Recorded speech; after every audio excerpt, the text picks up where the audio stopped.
Lagi pula, di malam yang sejuk dan angin sepoi-sepoi ini, Lee sedang menulis naskah baru tentang seorang ayah yang tega menjual anaknya hanya demi uang lamaran yang tidak masuk akal.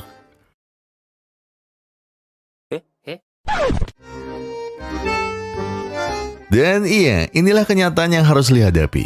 Kerja nggak punya, mau ngelamar pacar pun harus diusir terus sama calon mertuanya.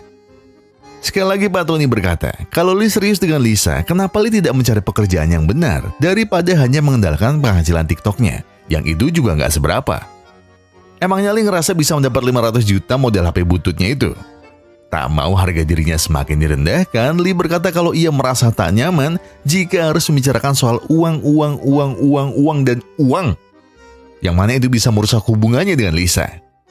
Semakin kesal dengan ucapan sok bijaknya, Pak Tony lalu membalas, kalau perkataannya menyakiti Lee, apakah Lee pikir dia tidak menyakiti anaknya dengan status penganggurannya?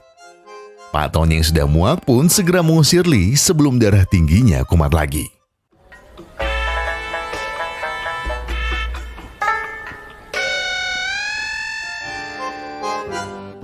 Keesokan paginya, Pak Tony pun berjualan ayam seperti biasanya. Dan dari sinilah selama ini Pak Tony bisa menghidupi anak-anaknya.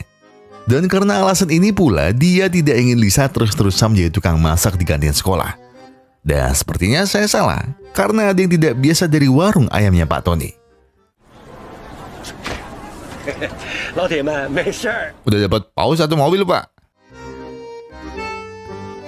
Iya, sebentar. Sebelum kalian menghujat Pak Tony karena melakukan hal yang sama dengan Lee, saya mau jelasin dulu.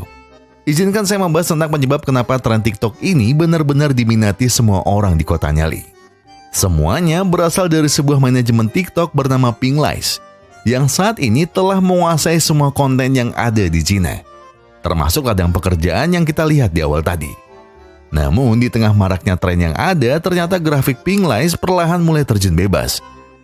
Grafiknya tergantikan oleh kreator yang lebih memilih mencari keuntungan tanpa afiliasi mereka lagi. Oleh karena itulah, Rudy selaku manajer pemasaran dan wakilnya Budi mulai bingung dengan merosotnya pemasukan mereka. Sebagai atasan, Rudy pun segera menyuruh Budi memikirkan cara menaikkan pemasukan Pinglize bagaimanapun caranya.